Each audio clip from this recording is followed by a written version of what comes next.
Today it's time to drive the facelift of the Alfa Stelvio, Alfa's mid-size SUV with Thomas & Autogefühl in 4K full screen, full length. Let's go here with the changes. For example, the headlamps have been changed, updated now, matrix LED, and also a different design here in the daytime running light. 1, 2, 3 elements like we've seen with the smaller SUV, the Alfa Tonale. Then we have the typical Alfa front grille and everything designed in rather black scheme. This is here the sporty Veloce version. Turning indicators, beautiful idea, look at that, in a cascading style and using these 3 elements. Yeah, that's cool, isn't it? 4.69 m or 184 inches is the length here. We have 20-inch wheels mounted, overall from 19 to 21. And I really like this very unique Alfa design with the open holes here that looks really typical Alfa and quite stunning, doesn't it? Then the Veloce badging and the Alfa Stelvio already from the outside looks so sporty. To me, one of the most beautiful SUVs out there. And so we'll see what the interior and the driving part does here today. In the rear, they changed the lamps, so now less red, but more transparency right here in this area. But then again, the signature, light signature, is really beautiful and slim. Q4, by the way, signalizing the all-wheel drive.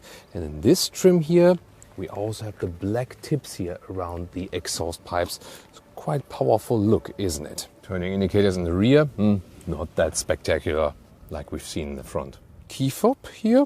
Looks good, but doesn't feel that much premium. The door closing sound, also not that good, so that could be a little bit better.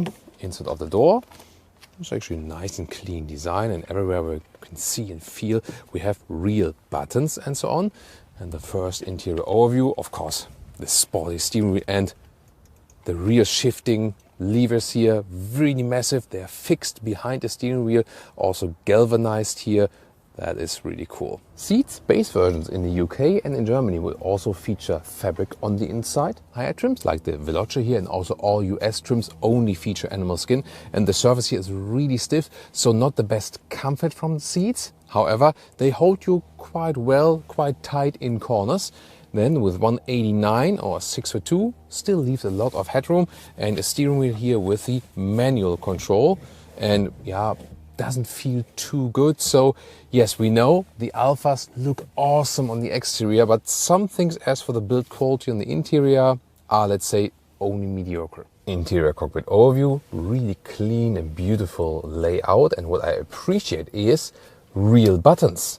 Start, stop on the steering wheel, here for the cruise control and so on, left side, right side for the volume, for example, and on the middle part, lower here, climate unit, and strength, seat heating, heated steering wheel, everything straightforward as for the user interface. Love the classic Alfa Romeo design of the instruments, how they are put in there like goggles, you know, like right and left really enclosed. Digital instruments here with a greeting screen, that looks pretty amazing already. When you start up the vehicle, here the 12.3-inch instruments, new with the facelift, are being activated. This is the retro look. And in the retro look, by the way, you can see here 20 and 40 are turned in the opposite direction. And that is a citation of past Alfa models. Other than that, you can also switch to a more modern look. And listen to the turning indicators. Definitely retro sound design. The first time I heard that, I was like, okay, would you appreciate it? Or would you say like, I don't want that sound in my vehicle? But then when you think about like vintage models, then, you know, it grows on you. Infotainment 8.8-inch is super, super slow indeed. So yeah, to offer that in nowadays cars with a facelift, I don't know, even Apple CarPlay in an auto is kind of slow, but most of the time you will use it in this very mode then, because the car internal system is really not up to date, and here also the rear view camera and so on, so they shouldn't do it in a 2023, 2024 car. Middle console here in the front part, there's a USB-A charger, but that's only for charging. Then slide this one open, adaptive cup holders. I'm glad that we still have a real shifting stick here, that's actually quite cool, fits to the sporty vehicle. Drive mode selector and volume control, for example, for the passenger. And this device can control the infotainment system while driving. Glad to still have that. Under the armrest, cable connections for Apple CarPlay, Android Auto, some space, and also inductive charging. Facelift news, USB-C charger now, at least one in the rear next to USB-A. And the rear seating area, you can see it is kind of narrow. It's not the small SUV, but you see when I'm driving, I can barely fit behind the driver's seat myself, so not too much rear legroom. However, headroom here is absolutely fine. Trunk or boot area, 525 liters or 18.5 cubic feet. Well usable, 1.40 meters in width and also in length. And we have this cover here, which is not the best I've seen, let's take it that way. And then we fold the seats, but they don't fold directly. You have to push them, and then you have a flat loading area. Here, this could be done a little bit better, I think, build quality-wise. As for the engines, pretty simple. A 2-liter 4-cylinder turbo petrol engine, 280 horsepower. In the US, you can also get a rear-wheel drive version. Other than that, this all-wheel drive version here. And then in some markets, you also get the 2.2-liter 4-cylinder diesel with 210 horsepower. Here, the acceleration figure for the turbo petrol engine, less than 6 seconds to 1 km/h or 62 miles an hour. Definitely sufficient, and if you want even more power, there's also the quadrifolio version available. Consumption, you do have to calculate with some 10 liters on 1 kilometers, so like 23 mpg US, 28 mpg UK, quite thirsty. And the strange thing is, it kind of sounds like a diesel, this petrol engine. You hear what I mean? And you also kind of get that on the interior. Even some other customers, we have them here as viewers, confirmed that. Welcome to Thomas's driving lounge with the Alfa Stelvio facelift put to the dynamic mode. And German Autobahn, 100 kilometers an hour, 60 miles an hour too. Let's see. 130, 150, 160. Yeah, that's actually quite decent. You feel that the engine is working really hard indeed. Overall, the sound, we've discussed it with the Giulia as well, in the, in the base RPM level, it sounds basically like a diesel. Here, of course, and not anymore, but it sounds also pretty thin on the interior indeed. Here at higher speeds, here around 150 kilometers an hour, it's actually quite loud, so noise insulation, they are definitely behind the competition. And driving feeling-wise, set in the interior part, I would like to have the steering wheel a little bit closer towards me, but automatic transmission, that is working very well indeed, and you get a good feeling over the vehicle. The steering is really precise and direct, and it feels super sporty. It doesn't feel like you would be handling a large SUV or something. And it's also do the lane changes here. Yeah, that's so much fun indeed. Back again. It immediately tells you actually, race me, That's why people buy this vehicle. The same with the Giulia. This platform here offers so much driving fun. And that is the moment where it kind of tries to make up for the flaws we mentioned earlier. Also like on the interior and maybe infotainment and something, that you just start driving it and you just feel like, wow, this is so much fun. Assistance systems, I like how you can put in the speed here on the left side of the steering wheel with the thumb, and the feedback it gives you is really nice. Proper buttons to press, not hashtag capacitive BS and so on. And this now also features with this facelift here, you can activate or deactivate easily an active lane keeping assist. So the car is being centered in the lane actively, and this works in a very smooth way indeed. So really good upgrade as for the assistance systems.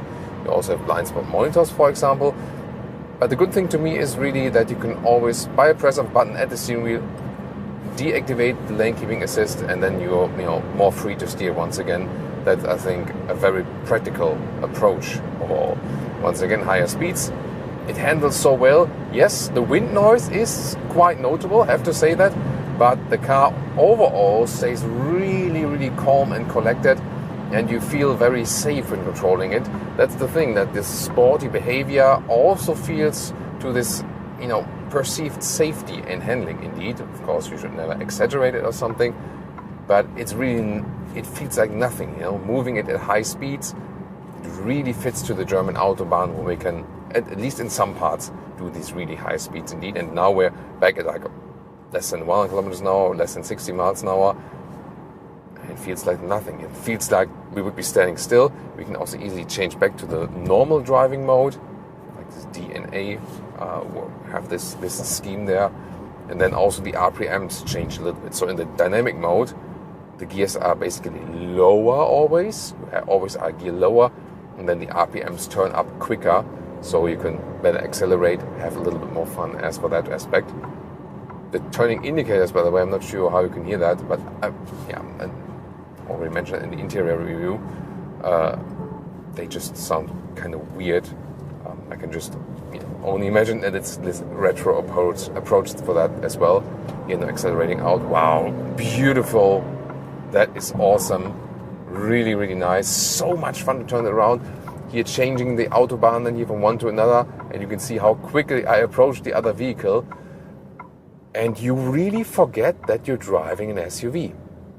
That's the cool thing about the Stelvio. It really delivers you the driving fun of a sporty sedan, always reminding us of the Giulia platform. All-wheel drive still has a rear-wheel bias, good acceleration out, and once again we're up to speed, blocked here. It's really beautiful in the acceleration. Wow, really, really cool. So you can get it also as a rear-wheel drive on the US market, but when you have the all-wheel drive version, then you still remain, with this rear-wheel bias, that you still can get out of the corners in a really nice way. Seats, by the way, are not the most comfortable, as we said earlier, but they hold you pretty tight here when I'm doing lane change and in the corners and so on. So that's the good aspect about it. The base fabric seats that you can get in some countries will deliver more comfort because they're just softer in the surface material. So that is a thing to get more comfort. Other than that, here at the moment, 20-inch wheels mounted, and the suspension is set on a quite stiff note. So if you want more comfort, then I can recommend to go for the smaller wheels, actually, depending on the version you pick. Of course, the stiff suspension delivers me a nice sporty feeling. Here I can also use the manual shifting pedals. So for example, shift down, accelerate out, use them again, wow, bang, bang, and then you really hear and feel the gears are being set in. So this also attributes to this driving fun. You can make it even more fun with these fixed pedals here at the steering wheel. Wow, that's so much fun. It really gives you some kind of Ferrari vibes even. And you can also use the big shifting lever in the middle in this manual mode to shift up or down. Yeah, but I mean, when you have these shifting pedals, click, click, click, yeah, then you basically gotta use them, right?